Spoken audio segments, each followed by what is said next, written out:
cherche des messagers, je cherche des ouvriers, mes chers enfants. Il arriva que Jésus, en un certain lieu, était en prière. Il eut terminé.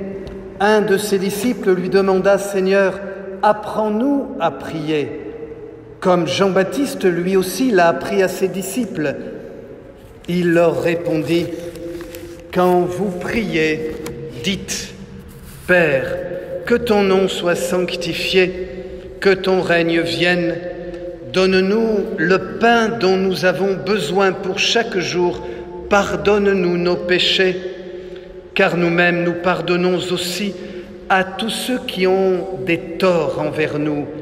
Et ne nous laisse pas entrer en tentation. » Jésus leur dit encore « Imaginez que l'un de vous est un ami et aille le trouver au milieu de la nuit pour lui demander « Mon ami, prête-moi 3 pains.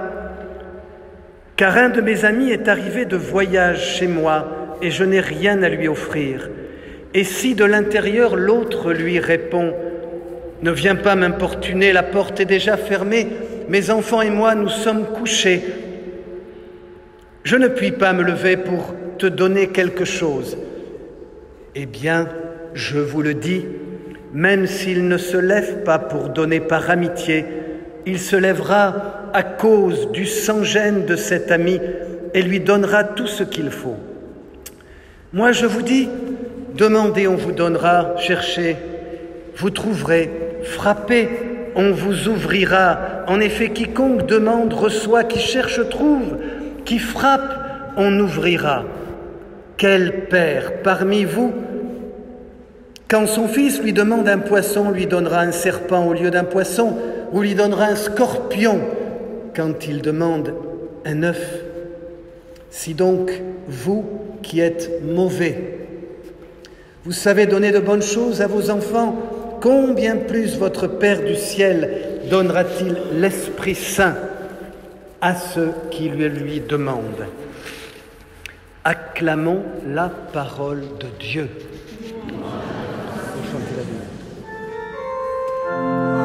Alléluia, Alléluia, Alléluia,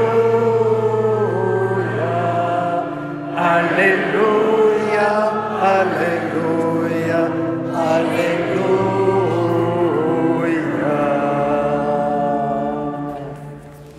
Maintenant, vous pouvez vous asseoir. Excusez-nous pour ceux qui n'ont pas l'habitude, nous rechantons l'Alléluia inévitablement et pour, voyez, reprendre cette parole forte, joyeuse, puissante que le Seigneur nous donne. Mes amis, pour être sincère, je ferai une remarque. Je médite encore une fois cette parole et je redis cette parole de Jésus, puisque Jésus qui parle. Et je la prends pour moi. Demande et tu recevras. Cherche, cherchez et vous trouverez. Frappez, frappez et on vous ouvrira.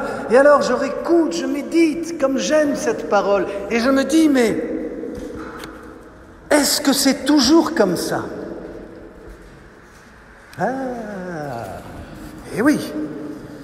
Spontanément, j'aurais tendance de dire, eh bien non. Mais si je dis non, j'entre dans un circuit interminable, négatif, où me vient telle chose en attente, encore telle demande, encore en espérance, et une autre dans la peine. Pourtant, Jésus a bien dit un jour, frappez, demandez, levez les mains vers le ciel, comme dit saint Paul dans une première lettre qu'il écrit à Timothée. Mes amis, priez, priez, qu'est-ce que ça signifie?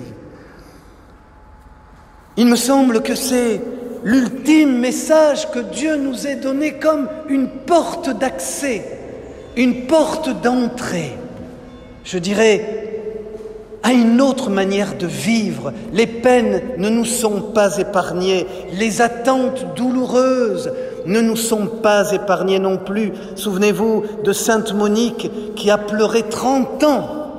Enfin, bon, la tradition raconte 30 ans pour que son fils, vous vous souvenez, le fils de Sainte Monique, c'est, bien sûr, vous y pensez tous, c'est Saint Augustin, le grand Augustin, voyez, qui vivait sa vie comme il l'entendait. Et elle dit à la fin, quelques larmes pour que Dieu touche le cœur de mon fils. Donc la patience.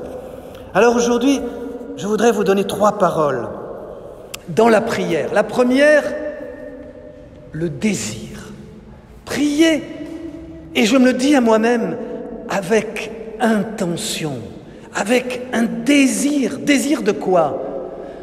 Désir que Dieu m'entende. Avec envie.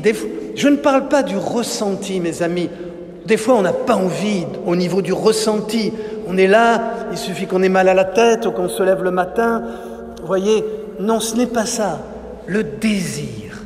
Le désir d'être avec lui. Le désir de lui parler.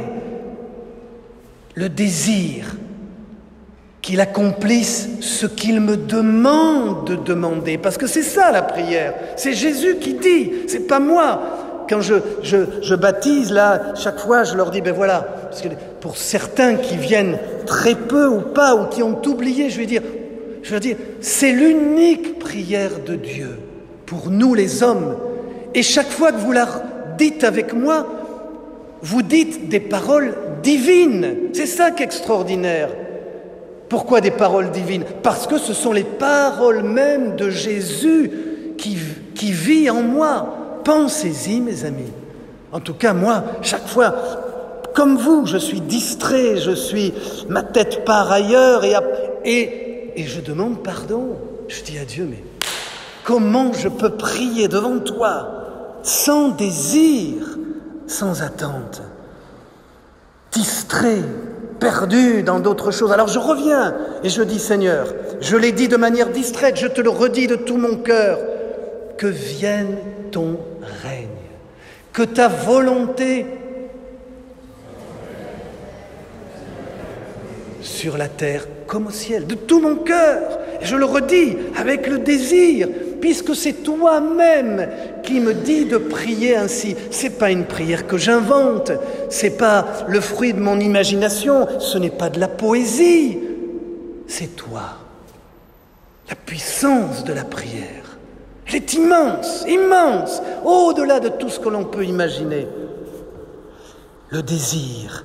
Et donc, quand vous dites, Seigneur, que ton règne vienne, dites-le. La Bible dit dans la première lettre de Jean, au chapitre 5, verset 19, « Le monde est soumis au pouvoir de l'autre. » L'autre, le malin, l'adversaire. C'est pas moi qui dis ça, c'est la Bible. Le monde a été pour un temps soumis, et c'est vrai ce qu'on voit. Alors Jésus, bien conscient qu'il a besoin de la prière des hommes, leur dit, alors dites-le avec moi, dites que vienne ton règne, quoi? Un règne de paix, d'amour, de vérité, de vie, de lumière, de justice. La justice, non pas celle des hommes, mes amis, de pardon. Et puis je peux en rajouter dans la liste le règne de Dieu. De toute manière, ce règne viendra. De toute manière, il viendra. Mais si vous et moi, nous y mettons ce désir et cette attente, il viendra plus vite. Vous le voulez? Oui, vous n'êtes pas tous décidés, mais ça viendra. La deuxième chose, c'est l'audace, la persévérance, si vous voulez. Alors là, nous avons un magnifique exemple dans Genèse 18. Abraham, cet homme pécheur, puisque la tradition raconte qu'Abraham était un idolâtre, il était là en train de faire des amulettes assis de fétiches, etc. Il les fabriquait, puis un jour Dieu lui parle et lui dit « Quitte ton pays, va-t'en ». Et il commence à être ce nomade, ce pèlerin de Dieu. Que fait Abraham? Abraham demande à Dieu « Sauve Sodome et Gomorrhe ». Il prie avec audace « Seigneur, souviens-toi, tu as créé l'homme. Ne détruis pas cette ville. Ne détruis pas cette nature, ne détruis pas le juste et le coupable, voyez. Et il demande, si tu trouves au moins 50 justes à Saint-Jean-d'Illac et Martignas, c'est ce qu'il a dit ou pas?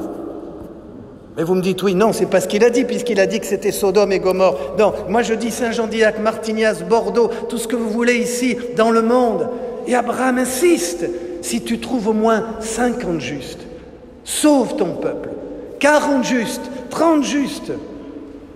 Ah, il négocie, demande. La persévérance, mes amis. Combien de fois, et c'est vrai, nous demandons à Dieu, ça ne vient pas. Alors, tout de suite, on est tellement pris par l'activisme, la nécessité de voir vite les choses, vous et moi. Donc nous sommes désespérés, nous perdons confiance, nous perdons la paix, nous perdons même la foi. Soyons sincères, même la foi. Seigneur, tu ne m'entends pas. Ai-je fait quelque chose de mal ? Alors je vais demander au curé, vous, des fois on me dit, vous mon père, au moins vous êtes reliés. Je lui dis, comme vous, puisque j'ai reçu le baptême de la même manière. Je suis aimé de Dieu de la même manière. J'ai reçu l'amour de Dieu, la grâce de Dieu, la lumière du Seigneur, comme vous.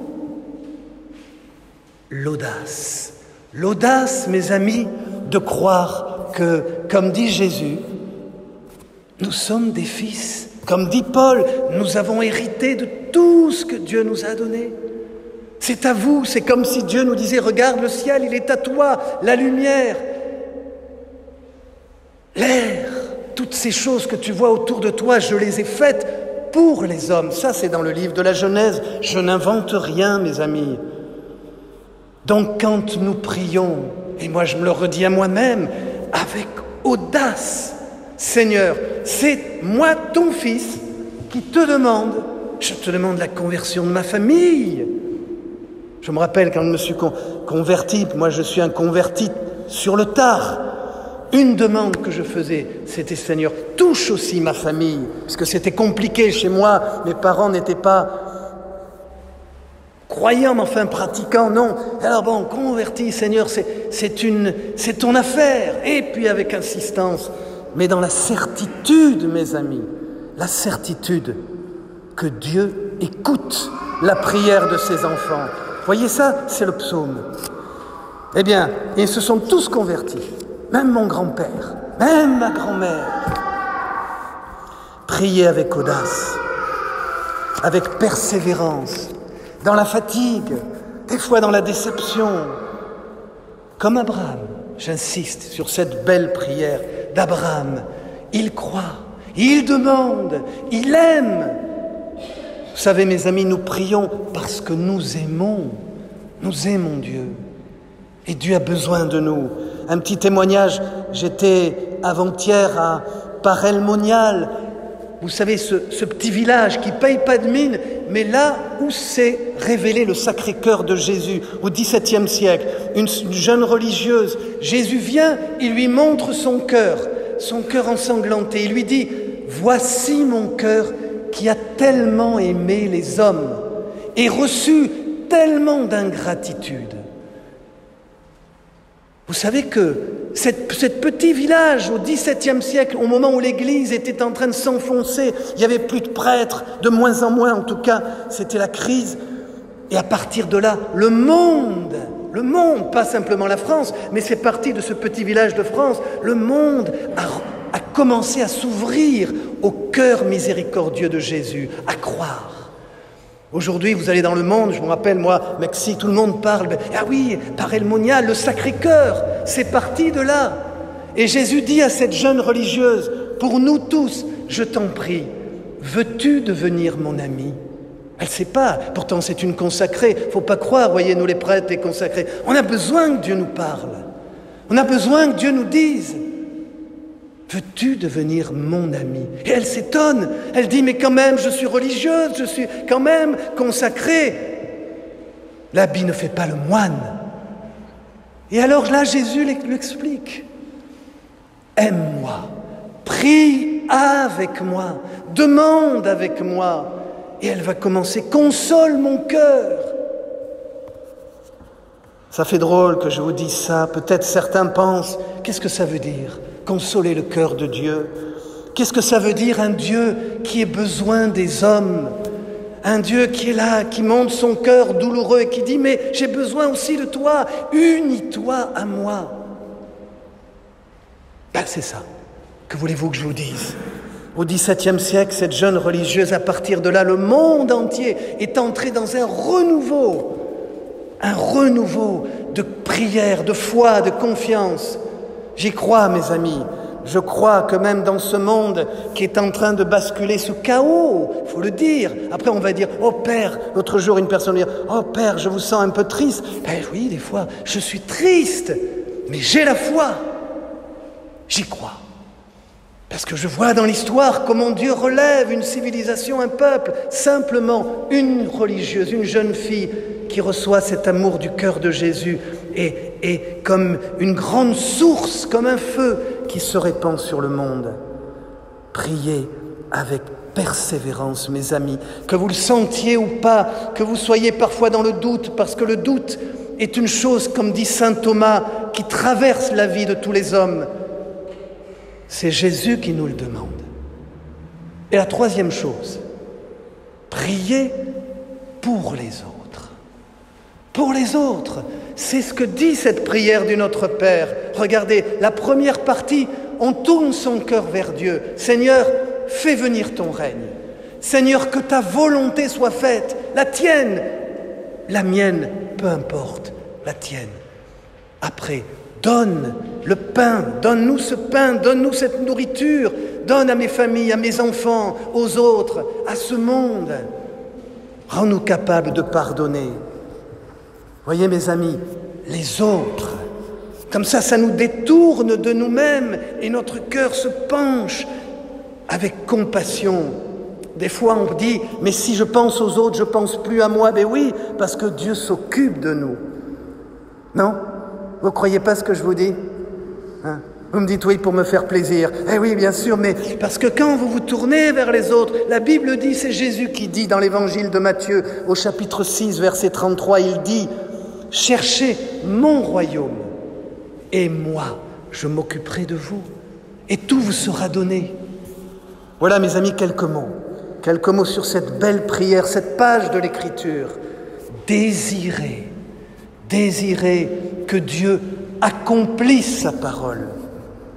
Priez avec persévérance. Persévérer.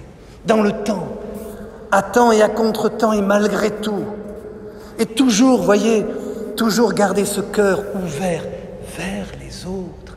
Parce que Dieu s'occupe de nous. Notre cœur se penche vers les hommes, vers ceux qui en ont besoin, vers ceux qui nous demandent et qui ne nous demandent pas. Dieu s'occupe de chacun d'entre nous, croyez-le bien, parce qu'il nous aime. Il nous aime. Que vous l'aimiez ou non, que vous soyez convaincus ou non, une chose que vous ne pourrez jamais enlever du cœur de Dieu, le Père, c'est d'aimer. Nous n'y pouvons rien, voyez, c'est comme ça. Et dans certains moments de la vie, nous nous tournons vers lui et nous voyons bien que c'est vrai. Comme cette espèce d'aveu de confiance. Voyez, non pas d'incrédulité, mais de confiance. Seigneur, c'est vrai, tu m'aimes. Aujourd'hui, dans cette messe, je vous invite à reprendre encore cette prière ensemble et la dire de tout notre cœur, de toute notre âme, avec toute la force de notre foi. Amen.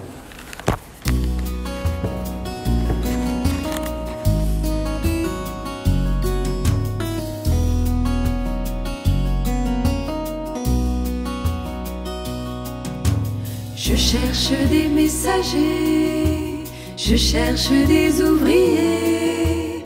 Mes chers enfants se sont égarés, il me faut les rassembler. J'ai besoin de bons bergers, brûlés au feu de l'esprit, des témoins façonnés par mon amour pour annoncer mon retour. Il me faut des ouvriers afin d'aller moissonner, pour qu'aucun ne soit perdu ni laissé, il vous faut les ramener. Je cherche des messagers, je cherche des ouvriers. Mes chers enfants se sont égarés, il me faut les rassembler. J'ai besoin de bons bergers, brûlés au feu de l'esprit, des témoins façonnés par mon amour pour annoncer mon retour. Dépensez-vous sans compter, allez dans le monde entier, allez chercher les brebis dispersées et donnez-leur à manger.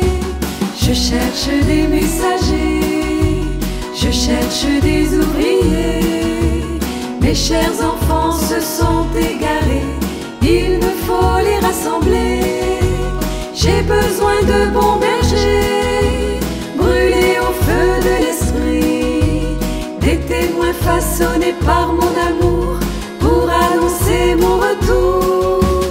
Allez leur porter ma joie, allez leur porter ma croix, ainsi je les ferai tous reposer contre mon cœur transpercé. Je cherche des messagers, je cherche des ouvriers. Mes chers enfants se sont égarés, il me faut les rassembler. J'ai besoin de bons bergers, brûlés au feu de l'esprit, des témoins façonnés par mon amour pour annoncer mon retour. Présentez-les à Marie, qui les prendra dans ses bras. Ne craignez pas, elle guidera leurs pas sur le chemin de la vie. Je cherche des